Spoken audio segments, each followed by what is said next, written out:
Hello students, आप सब कैसे हो। आज मैं आपके साथ नया टॉपिक डिस्कस करने जा रही हूँ, सर्विस कॉस्टिंग।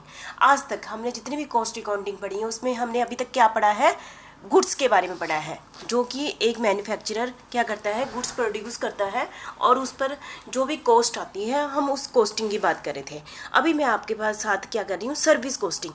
जैसा कि आप सभी को पता है कि अकेला कोई ऐसा नहीं है कि एक बिजनेसमैन सिर्फ गुड्स ही प्रोड्यूस करता है और आगे बेचता है, उस पर ही प्रॉफिट कमाता है, मैन्युफैक्चर करता है। तो सर्विस भी प्रोवाइड की जाती है, जैसे कि आप सभी को पता है, जैसे ट्रांसपोर्ट सर्विस होगी, है ना, रेलवे सर्विस होगी, है ना, एयरवे, शिपिंग, इलेक्ट्रिसिटी सर्विस होगी, है ना। तो इसको हम के फिजिकली देख नहीं पाते हैं ना, सर्विस प्रोवाइड करना, इसको इन सभी चीज़ों को कहते हैं। इन सर्विस के बदले वो क्या लेते हैं हमसे, कॉस्ट निर्धारित करते हैं। ठीक है, सर्विस कॉस्टिंग क्या होती है, जैसे कि हमने पहले क्या किया है, गुड्स की सारे खर्चों को ऐड कर दिया तो उसकी कॉस्टिंग की थी ना, ऐसी सर्विस प्रोवाइड करने के बदले में वो चार्ज करते हैं पब्लिक से। ठीक है, वो सर्विस कॉस्टिंग होती है। जैसे हमें टेलीफोन की सर्विस प्रोवाइड की गई है, इलेक्ट्रिसिटी की सर्विस प्रोवाइड की गई है, ट्रांसपोर्ट की सर्विस प्रोवाइड की गई है।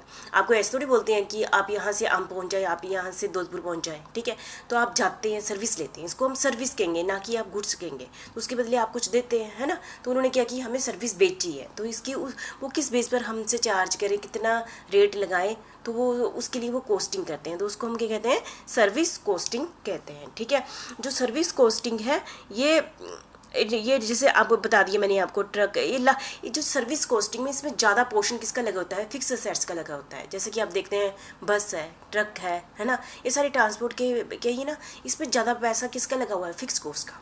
ये आपने देख लिया। ठीक है, और चलो हम इसको धीरे धीरे करते हैं। क्या है सर्विस कॉस्टिंग, CS1 के अकॉर्डिंग सर्विस क्या है, कॉस्टिंग क्या है, सर्विस और operating cost refer to cost of undertaking which do not manufacture any product but which provide service। मतलब कि ये मैन्युफैक्चर प्रोडक्ट प्रोड्यूस नहीं करते हैं बल्कि क्या प्रोवाइड करते हैं, सर्विस प्रोवाइड करते हैं। जैसे बिजली बनाना, उसको आगे बेचना। ठीक है, ये क्या है, सर्विस है। ठीक है, तो बस यही फ़र्क है कॉस्टिंग का, कि वहाँ पर प्रोडक्ट हमें दिखाई देता है, यहाँ पर हमें सर्विस प्रोवाइड की जाती है। ठीक है, द टर्म सर्विस कॉस्टिंग और operating costing refer to the computation of the total operational cost.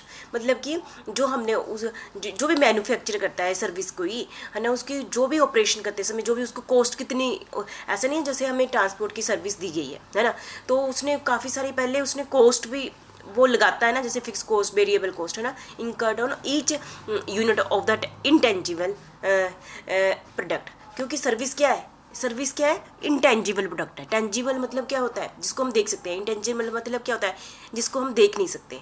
These intangible product और service can be either in the form of internal service.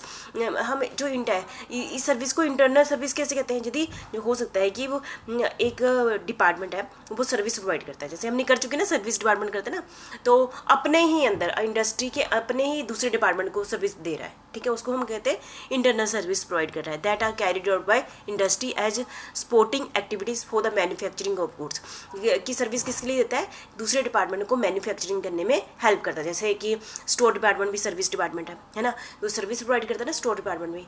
और कौन सा, ये एक पर्सनल डिपार्टमेंट भी सर्विस प्रोवाइड करता है। ठीक है, ऐसे एक बिजनेस में काफ़ी सारे डिपार्टमेंट है जो सर्विस प्रोवाइड करते हैं, तो वो क्या है, वो भी चार्ज करते हैं। हमने किया हुआ है ये वाला सारा पोर्शन ओवरहेड्स में। ठीक है, उसको हम क्या कहते हैं, इंटरनल सर्विस कहते हैं।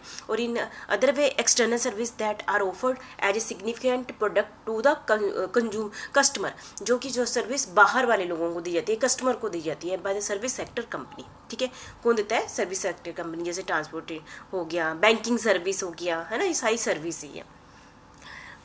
Service costing is an essential concept since every service organization need to ascertain its business overhead।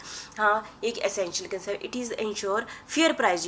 इसलिए ज़रूरी होता है कि हम इसका fair price निकालें प्रोडक्ट का, सर्विस का, for keeping a control over its fixed and variable cost। for क्योंकि इसमें सबसे ज़्यादा रोल क्या होता है, आपको बता ही दिया, सर्विस कॉस्टिंग में सबसे ज़्यादा मेन पोर्शन फिक्स कॉस्ट का होता है। जैसे ट्रक की सर्विस दी जाती है ना, तो फिक्स कॉस्ट का ज़्यादा रोल होता है। सर्विस कॉस्टिंग अप्लाइज भी standardize service are provided. Standard service provide की जाती है ना, आइदर बाय अंडरटेकिंग और by service cost centre within an undertaking.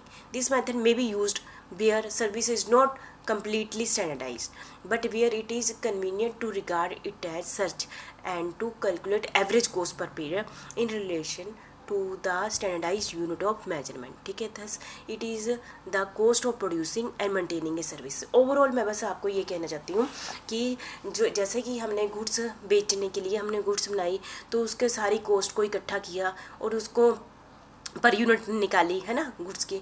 ऐसे ही हम सर्विस के केस में भी करते हैं।